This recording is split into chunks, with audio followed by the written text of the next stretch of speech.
정치 고수다. 오늘은 우상호 전 더불어민주당 의원 모셨습니다. 어서 오세요. 네, 안녕하세요. 안녕하십니까. 네. 추석 연휴는 잘 보내셨어요? 네네, 가족들하고 차례 잘 지내고 왔습니다. 네. 주변 분들 좀 만나보시면 무슨 얘기 좀 많이 하세요? 아무래도 저와 가까운 분들은 이제 야당 성향이니까 네. 아무래도 이제 비판이 훨씬 더 노골적인 비판들을 많이 하시죠. 근데 가장 큰 문제는 경제 민생 상황이 상당히 어려워지고 있는 것 같아요. 장사하시는 분이나 사업하시는 분들이 굉장히 어려움을 토로하는 얘기를 좀 많이 들었고, 네. 특이한 것은 이제 지난번 대선 때 윤석열 대통령을 지지했던 분들 또 각각 안부 전화 좀 드려보면 굉장히 비판적인 말씀들을 많이 하시는 걸 보면 여권 성향의 지지자들 중에서도 이 정부에 대해서 비판적인 의견이 많이 높아지고 있다. 그런 걸 열심히 느낄 수 있었죠. 지금 말씀하시는 거 들어보니까 이제 추석 연휴에 여러 여론조사 결과가 좀 발표가 됐는데 대통령 지지율이 어떤 여론조사를 보더라도 역대 최하위다. 이런 게 많았어요. 네. 현장에서 느끼셨다 이런 말씀이실까요? 그렇죠. 추석 민심에서 훨씬 더 윤석열 대통령에 대한 평가가 야박했다. 그리고 그것이 지지율 저하로 이어졌다. 여야 지지자들 막론하고 다 비판적이다. 이제 이런 것이 상당히 위험한 상황이죠. 대체로 보면 먹고 사는 문제에 대해서도 능력을 보여주지 못했고 또 의정 갈등처럼 이렇게 갈등 사항에서도 뭔가 이렇게 제대로 된 조정력을 발휘하지 못하고 네. 여러 측면에서 앞으로 희망이 있느냐 하는 측면에서도 비전으로 보더라도 이렇게 별로 더 나아질 것 같다 이런 느낌을 갖지 못하다 보니 이런 지지율 저하가 그렇게 이어지고 있는 것 같아요. 네. 총체적으로 난국 상황 아닌가 이런 생각이 듭니다. 그러니까 지금 지지율 보면은 기존에 지지했던 층 그런 데서 좀 이탈을 많이 한 걸로 좀 숫자상으로는 보여지는 것 같습니다. 네. 지금 말씀을 하실 때 의정 갈등 말씀을 하셨잖아요. 이 의정 갈등이 부정평가의 가장 1번으로 지금 나오고 있거든요. 네. 근데 추석 연휴를 지났는데 해결책은 안 보이는 것 같거든요. 어떻습니까? 그러니까 이 문제를 해결하려면 협의체를 꾸리기로 한 것은 잘한 거잖아요. 이제 갈등을 해소할 어떤 단위를 만들기로 했단 말입니다. 근데 여기 핵심은 갈등의 각 주체들이 다 들어와야 되는 거잖아요. 그렇죠. 대화가 시작되려면. 근데 일단 의료단체들이 안 들어오겠다는 거 아닙니까? 여기에는 이 의정 협의체를 꾸리려고 준비할 때에 여야가 쭉 어떻게든 이제 조정을 해보려고 했는데 네. 추경호 원내대표라든가 혹은 용산에서 우리는 일체 양보를 하지 않겠다. 이렇게 해서 미리 선언을 해버린 것이 저는 이 협의체 구성에 어려움을 겪게 만든 요인이라고 봐요. 그러니까 설사 나중에 자신들의 원칙을 설명하더라도 협의체를 꾸릴 때는 네. 가만히 조용히 있어서 뭔가 여기 들어가면은 그래도 좀 대화가 진전되지 않을까라는 희망이 있어야 그분들이 들어오지 그렇죠. 않겠어요? 근데 들어올까 말까 고민하고 있는데 갑자기 우리는 일체 양보할 생각이 없다. 그러면 저 기구에 들어가 봤자 일체 양보를 받을 수 없다면 저 협의체에 들어가기로 결정한 사람들이 오히려 내부의 신뢰를 잃을 거 아닙니까? 네. 그런 측면에서 이 기구를 꾸리는 가운데에 정부와 또 원내대표와 그 용산의 태도가 네. 이 기구의 협의체 신설을 출범을 막았다. 저는 이렇게 보는 거죠. 막으려고 한 건 아니지만 네. 결과적으로는 그것이 장애 요인이 됐다. 지금이라도 입을 다물고 의료단체들에게 당신들이 무슨 얘기든 듣겠다. 원점에서 시작해보자라고 해서 같이 의논을 하고 실제로 합리적인 주장을 들어주고 네. 그리고 정부가 갖고 있는 어려움을 설명해주고 이렇게 대화의 모멘텀을 만들 필요가 있어요. 지금이라도 이 기구 안에서 대화가 시작될 수 있도록 정부와 그다음에 그 여당이 협조해야 된다 이렇게 생각합니다. 그러니까 말씀하신 것처럼 이제 의료계가 통일된 안을 가지고 오지 못하는 것도 이유가 하나가 되기도 하는데 그 정부하고 당하고 지금 다른 얘기를 한단 말이에요. 그러니까 네. 당정도 다른 소리를 하는데 우리가 어떻게 믿어 이런 것도 있잖아요. 그러니까 네. 이제 의료단체 안에 의견이 엇갈리는 것은 그건 있을 수 있는 일이에요. 네. 그건 지역마다 다 다르니까요. 네, 그리고 네. 과거에도 우리가 이러저런 국가의 사회적 갈등을 다룰 때 다 미리 합의해서 들어오지 않았어요. 예를 들면 노동계도 네. 한국노총과 민주노총이 달라요. 그리고 또 거기에 속해 있지 않은 비조직 노동자들 입장이 다르잖아요. 근데 그런 가운데에서 끌고 가는 거거든요. 그러니까 제가 볼 때는 네. 의료단체가 먼저 의견을 조정해 와라. 그건 하지 말자는 소리예요. 의료단체끼리 어떻게 합의합니까? 맞습니다. 예. 그걸 해결해 주는 게 정치권이어야 되는 거예요. 그래서 저는 지금부터라도 모처럼 여야가 이 기구를 만드는 데 의견이 같으니 정부가 협조를 좀 해줘야 됩니다. 정부가 입을 다물고 의료단체들이 오해하거나 혹은 반발할 만한 발언들을 자제하고 모든 것을 이 기구 안에서 논의해 보자. 이 기구 안에서 논의된 걸 존중하겠다. 이렇게 접근하는 것이 필요하다고 봅니다. 일단 들어와라 이렇게. 네. 그 지지율 얘기를 계속 말씀을 드렸었는데 그 부정적인 평가가 높은 것 중에 하나가 김건희 여사의 광폭 행보. 이 얘기도 많이 합니다. 여당 네. 안에서도 비판적인 목소리를 지금 공개적으로 막 내고 있거든요. 이 부분은 어떻게 보세요? 제가 대화를 해본 이제 그 여당 지지자들이 가장 불만이 바로 왜 김건희 여사 하나를 통제하지 못하냐, 윤석열 대통령은. 필요하면 여당이라도 뭐 이렇게 좀 움직여야 되는 거 아니냐. 그러니까 이제 이게 가장 네.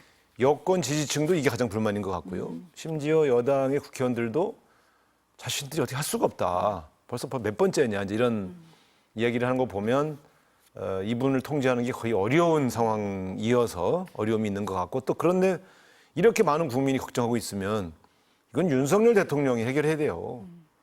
다른 분 말을 아무도 안 듣잖아요. 그러면 남편 말은 듣겠지. 예? 이런 기대가 있는 건데 제가 볼 때는 이 대통령이 아내 사랑은 이해하는데 이렇게 많은 국민이 걱정을 하고 있다 그러면 대통령이 부인에 대해서 통제의 접근이 아니라 조금 국민들의 감정을 생각해서 조금 활동을 자제합시다. 이런 정도는 대화를 해야 된다고 봐요. 그래서 저는 이 한번 이렇게 국민들 속에서 이렇게 저 사람 좀 이상하다. 미움틀이 박히니까 이제 뭘 해도 신뢰가 안 가고 미워지고 있는 단계로 가는 것 같아요. 그래서 이건 좀 조심해야 될 문제라고 봅니다. 최근 1년의 행보는 좀 과하다 이렇게 보세요? 어떻습니까? 그럼요. 제가 볼 때 과거에 대통령 영부인이 이제 명절을 앞두고 이렇게 보였던 행보라는 것은 대개 사회적 소외층, 어려운 층에 가서 격려하고 위로하고 이제 예를 들면 뭐 작은 선물이라도 건넨다든가 아니면 이제 정말로 이제 여성층을 생각하면 이제 물가 네. 현장에 가서 물가 걱정을 같이 해준다든가 뭐 되게 이런 거 아니었습니까? 뭐 양로원 이제 이런 경로당 이런 데 가서 어른들 이제 도와드리고 설거지도 하고 뭐 그러면서 이제 이렇게 한다든가 그러니까 음식을 같이 장만한다든가 뭐 예를 들면 국민의 아픈 마음을 위로하면서 그들의 마음을 소통하듯이 끌어안는 이런 역할들을 주로 하셨지 않습니까? 어디 순찰이나 시찰 나가듯이 가서 지시하고 이렇게 하진 않았단 말이에요. 그런 측면에서 본다면 많은 분들이 가뜩이나 최근에 뭐 여러 가지 마음에 들지 않는 구설수에 오른 행동들이 있어서 걱정드렸는데 갑자기 그 일이 끝났다고 생각하면서 시찰 마치 본인이 대통령인 것처럼 이렇게 행동하는 것에 대해서는 많은 분들이 적절치 않다고 판단하고 있죠. 그래서 지금 윤석열 대통령과 집권당의 지지율 저해 요인 중에 절반은 김건희 여사 탓입니다. 지금 지지율 말씀을 계속 드리게 되는데 예전에는 윤석열 대통령하고 한동훈 대표 지지율이 다르게 갔어요.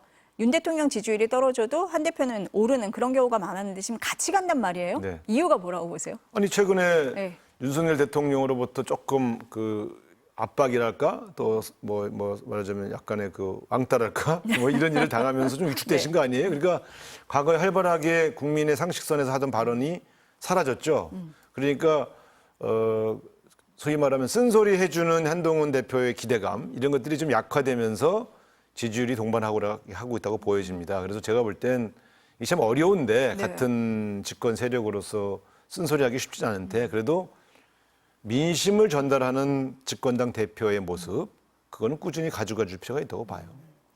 아니 근데 이게 의정 갈등에서 딴 목소리 냈다가 더 불협화음만 나는 건 아닌가 이렇게 보는 시각도 있기는 하니까요. 불협화음이 일부 있더라도 그러니까 제일 중요한 게 그 정무적 라인에서 예. 조금 짜고 쳐야 돼요. 이런 것은 나는 조금 국민의 목소리를 반영할 테니 그쪽에서 이해하고 가만히 좀. 역할 분담을 하면서 가야 된다. 그거를 안 할 수가 있나요? 근데 갈등으로까지 가지 않게 하지만 조금 다른 소리는 낼 수밖에 없는 네. 그런 역할 분담을 해야 된다고 봅니다. 그래서 사실은 용산이 집권당 대표의 처지를 이해해주고 일정하게 딴소리를 해도 참아야지 조금 딴소리 한다고 바로 각신관계자 이름으로 정반대되는 얘기를 해서 집권당 대표의 언론을 막는 이런 정치 행위는 제가 볼 때는 바람직하지 않죠. 결국 같이 공멸해 갈 수밖에 없지 않습니까? 아니 당이라도 살려놔야 뭐 집권 세력의 보호막이 돼주지 뭐 같이 죽어가자는 건가요? 저는 잘 이해가 가지 않아서 과거하고는 조금 상황이 다른 양태가 다른 모습을 보이고 있어요. 있다. 과거에는 당정청 협의 때 조금씩 그런 짜고 치는 고스톱 같은 걸 했거든요. 최근엔 너무 없어진 것 같아요. 네. 그런 게 없다. 네. 24일에 만난다잖아요. 대통령하고 여당 지도부하고 지난번에 미뤘던 만찬을 하는 건데 그러니까 요 저녁을 하고 나면 좀 달라지겠습니까? 좀 달라져야 되겠죠? 달라져야 근데 된다. 네. 제가 한동훈 대표라면 네. 이번 24일 만찬을 갈 때 서운한 마음을 안고 갈 수밖에 없어요. 왜냐하면 지난번에 지도부 중에 일부 지도부만 별도로 식사를 했잖아요. 그랬죠. 민생을 돌보기 위해서 너무 바빠서 지도부와 밥 먹을 시간이 없다고 밝혀했던 용산이 네. 일부 지도부만 따로 불러서 밥을 먹었잖아요. 네. 친한 게만 빼고 먹었죠. 그것이 문제죠. 그러면 이번에 24일을 만나는 거는 그냥 무늬만 지도부와 이 만찬처럼 보일 수가 있죠. 그러니까 한동훈 대표 입장에서는 또 한 친한 성향의 네. 지도부 입장에서는 편한 마음으로 갈 수는 없죠. 근데 이제 봉합은 하겠지만 네. 여기서 뭐 중대한 무슨 국면 전환용 카드가 나올 가능성은 저는 없다고 봅니다. 그저 한번 밥 먹어주는 걸로 그리고 아마 끝날 것이고요. 아마 대통령이 자기가 열심히 일하고 있는데 당이 좀 도와줘야지 자꾸 이렇게 딴소리 하면 자기가 서운하다 이런 얘기도 아마 할 겁니다. 오히려 그런 얘기를 더 많이 할 것 같다. 더 이렇게 많이 보세요. 할 뿐이죠. 지난번 네. 국정 기자회견을 보니까 네. 반성이나 무슨 뭐 새로 거듭나려고 하는 그런 비전 이런 거보다는 내가 열심히 이렇게 좋은 일도 했고 지표도 좋아졌는데 왜 못 알아주냐. 항변이 훨씬 더 많았어요. 그런 측면에서 본다면 아마 지도부와 만나서도 그런 비슷한 얘기를 할 가능성이 매우 높죠. 특히 체코 원전 관련해서 방문하고 돌아와서 만나는 거 아닙니까? 그렇죠. 날짜가 그렇습니다. 네, 그러면 네. 제가 볼 땐 네. 거의 뭐 체코에서의 활약상 설명하고 또 지금 국가적으로 중요한 과제들이 많이 좋아지고 있다 이렇게 얘기하면서 좀 도와달라 이런 발언을 할 가능성이 크죠. 대통령실에서는 의제가 추석 민심 청취와 의정 갈등이라고는 얘기를 하는데 굉장히 형식적인 저녁 자리가 될 것 같다. 이렇게 그 의정 보시는 갈등이라는 거네요. 네. 것도 주제로 올랐다고 하면 안 돼요. 지금 제가 아까 말씀드렸던 그런 이유 때문입니다. 네. 그럼 결국 한동훈 대표가 끌고 가려고 하는 저희 의정 협의체에 대한 네. 불만을 얘기하시겠다는 거 아니에요? 그러면 이제 해결이 안 되는 거죠. 그러니까 저분들은 대통령이 끌고 나가는 의제에 대해서 중간에 끼지 마라. 지금 다 왔다 이제. 예? 의료계가 굴복할 날이 다 왔다. 지금 네. 이런 판단을 하고 있는 거 아니겠어요? 그러니까 그런데 왜 여기다 고춧가루 뿌리냐 이런 인식이니까 그런 얘기 하려고 밥 먹는 거면 끝나고 나서 냉랭하죠. 왜냐하면 그래도 국민의힘 의원들과 지도부는 민심을 청취하고 있는 거 아닙니까? 그렇죠. 추석에 또 많이 들으셨겠죠. 많이 들었죠. 네. 그럼 제가 볼 때는 그러면 그 들은 민심과 대통령이 밀어붙이려고 하는 방향이 또 충돌할 텐데 식사하는 자리에서야 뭐 언성이 높아지겠습니까만은 이제 벽을 느끼고 나오면 더 답답해지는 상황이죠. 저는 이 만찬을 오히려 진심으로 여당 지도부의 발언을 경청하는 자리가 되길 바랍니다. 체코 원전, 체코 순방한 이유라고 하니까 조금 관심이 더 갑니다. 한번 지켜보겠습니다. 오늘 국회 본회의에서요. 김건희 여사 특검법, 최상병 특검법이 통과가 됐습니다. 조금 전에. 거부권 행사하겠죠? 그러니까 네. 좀 이것도 네. 이제 좀 어떤 형태로도 해결책을 찾아야 돼요. 이게 지금 남은 대통령 임기 기간 내내 국회는 이렇게 법을 통과시키고 네. 대통령은 거부권 행사하고 이걸 언제까지 가져갈 거냐. 다른 건 몰라도 한동훈 대표도 관심이 있었던 최상병 특검 문제는 네. 이거는 정리가 가능한 거예요. 저는 이걸 해결하지 못하는 이유를 잘 모르겠어요. 그러니까 최상병이라고 하는 병사의 죽음에 관련된 것만 조사하면 될 거 아니에요. 그렇죠. 근데 뭐가 어렵다는 거예요? 이걸 왜 못하게 하는지 모르겠어요. 그래서 이것만 해결하면 지금 세 건의 패키지로 돼 있는데 하나라도 해결되면 국민들 마음속에서 그래도 뭔가 하나가 해결되네? 이런 느낌이 들 거 아닙니까? 그래서 김건희 여사 건은 어쨌든 대통령 입장이 자기 부인을 뭐 수사의 대상에 올려놓기 곤란해서 말하기 어렵다면 그 인간적으로는 이해하겠어요. 아니 최상병 특검까지 왜 자꾸 거부권을 발동하는지를 정말 모르겠어요. 그러니까 자꾸 국민들이 불신이 커지는 거예요. 이 뭔가 관련됐나 보다. 네? 오히려. 오히려 의혹이 커지죠. 네. 그래서 사실은 최상병 문제만 하더라도 야당이 정략적이다라고 주장하던 분들도 아니 얘기하면 얘기할수록 이걸 왜 이렇게까지 끌고 가시나. 그래서 제가 볼 때 국민들에게 어떻게 비춰질까를 잘 보면 이걸 전격적으로 받아들이는 여권의 모습, 네. 필요한 시점에 이거 언제까지 이렇게 가겠어요? 이거 하나 해결하면 나머지 문제가 이제 사실은 오히려 감춰지거든. 더 잘 풀릴 수가 있다. 그렇죠. 이거 하나가 풀리는데 이거 하나라도 좀 잘해보자 이렇게 가게 돼 있거든요. 근데 한동훈 대표도 제안을 했던 거잖아요. 네. 최상병 특검법에 대해서는. 근데 당내 설득이 안 되는 모양새 같거든요.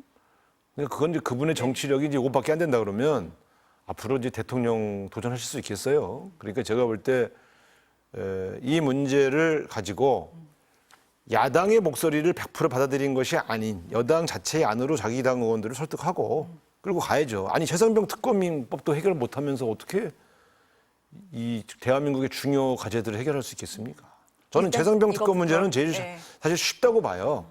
여러 가지 이런 게 있죠. 최상병 특검 추진하는 게 야권에서는 대통령 탄핵하려고 하는 거 아니냐? 아니 최상병 특검 한다고 또 대통령 탄핵 사유가 나옵니까? 그럴 수는 없거든요. 제가 볼 때. 그런 걸 기대하는 야권 지지자가 있는 건 사실이에요. 그러나 제가 볼 땐 여기서 대통령이 전화를 한 통 했든 그걸 가지고 대통령 탄핵할 수 있단 말인가? 그건 좀 쉽지 않아요.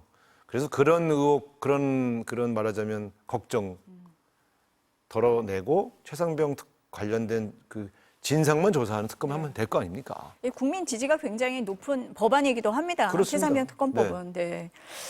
어제 김민석 최고위원이 추석 민심 기자 간담회 이거를 했어요. 거기서 국민의 분노가 임계점에 달해 심리적 정권 교체가 시작됐다. 이렇게 표현을 했거든요. 동의하십니까? 글쎄, 그건 이제 레토릭이니까 네. 심리적 정권 교체라는 게 뭘 의미하는지 모르겠지만 어쨌든 많은 국민의 마음이 윤석열 대통령에게서 떠나가고 있다. 뭐 그런 표현이라면 그건 맞는 것 같고요. 네. 저는 생각이 같죠. 그러면서 계엄 준비 의혹을 또 얘기를 했어요. 네. 이 부분은 어떻습니까? 계엄 준비 아니 저는 의혹은? 이제 네. 이 시점에서는 네. 김민석 최고가 네. 뭐 제보 받은 거, 네. 그다음에 제보 받은 것 중에서 진실이라고 믿을 만한 그런 사실들 이런 것들을 이제 공개하시면 된다고 생각해요. 그러니까 자꾸 의혹 제기만 하면 많은 국민들이 이제 뭐지? 뭐 이렇게 뭐 아니면 말고식인가 이렇게 네. 생각할 수 있으니까 더군다나 야당의 책임 있는 최고위원이시니까 지금 뭐가 있다고 하시는 거 아닙니까? 네. 또 그 관련된 기구도 있고 네. 그럼 거기서 이제 발표하는 걸 좀 지켜봐야 될 것 같아요. 요거는 근데- 조금 더 지켜볼 네, 대목이다. 네. 근데 저는 네. 그걸 공개하는 시점에서 다시 한번 주장하는 게 맞지. 미리 자꾸 이렇게 얘기하는 게 무슨 썩 바람직해 보이지는 않아요. 그 부분은 계엄 얘기는 그렇다. 네. 실제로 우리 국민들이 불안해할 수 있는 소지가 있는 얘기들입니다. 그리고 실제로 이게 사실이라면 이건 엄청난 이 사안이거든요. 그러니까 일종의 친위 쿠데타를 짐작할 수 있는 그런 계획이 있었다는 얘기 아니에요? 그렇기 때문에 저는 어느 정도의 정보, 신빙성 정보를 갖고 계신지는 좀 봐야 되겠습니다만 국민들이 불안해하니까 자꾸 설로 흘리는 것보다 이제는 좀 근거를 제시할 때는 됐다. 그러나 만약에 그런 제보가 온 것이 확실하다면 이건 엄중한 사건이다. 저는 그렇게 봅니다. 요거는 조금 지켜봐야 된다. 네. 이렇게 말씀을 하신 것 같고. 지금 다음 대통령 선거가 2년 반이나 남았는데 이재명 대표가 이례적으로 대규모 특보단 인재위를 꾸린다. 이런 보도가 계속 나옵니다. 대선 준비입니까? 근데 뭐 그런 일환이기도 네. 하고 네. 야당의 인재풀을 넓혀서 네. 국민들의 신뢰를 좀 회복해야 되겠다고 하는 구상이기도 한 것이죠. 두 개가 어떻게 나눠질 수 있겠습니까? 그러니까 지금 민주당은 앞으로 다음 대선에서 정권 교체를 준비하는 정당이니까요. 이 정당의 인재풀이 다음 정권을 맡겨도 괜찮을 만하다라고 느낄 수 있는 인재들을 쭉 포진시키겠다는 뜻이니까 저는 나쁘다고 생각하지는 않는데요. 다만 과거에도 이제 이런 이제 대규모 특보단을 꾸린 적이 있어요. 근데 이제 특보단을 꾸리는 건 주로 당내 인사들이죠. 근데 여기서 색깔이 너무 한쪽으로 치우치면 또 말이 나와서 안 꾸리니만 못했던 적이 있었고요. 네.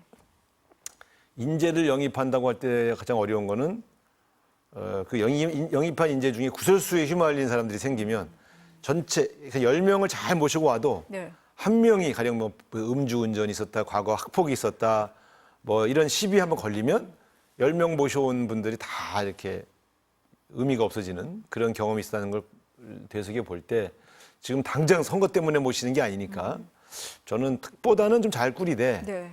인재 영입은 좀 천천히 해도 된다 이렇게 생각합니다. 이게 과거에도 보면 꼭 우리가 어떤 분이 살아온 그 전체 과거를 다 검증하는 것이 네. 쉽지가 않아요. 그래서 저는 조금 인재 영입은 천천히 특보다는 좀 내실 있게 이렇게 꾸릴 필요가 있다고 봅니다. 미리 준비하는 건 좋지만 조금 검증을 하면서 해야 된다. 이렇게. 검증하는 단위가 아주 네. 철저히 검증을 아주 해요. 철저해야 네. 된다. 아유, 오늘 말씀은 추석 민심 듣다 보니까 여기까지만 네, 들어야 네, 될 것 네, 같습니다. 네. 감사합니다. 네, 고맙습니다.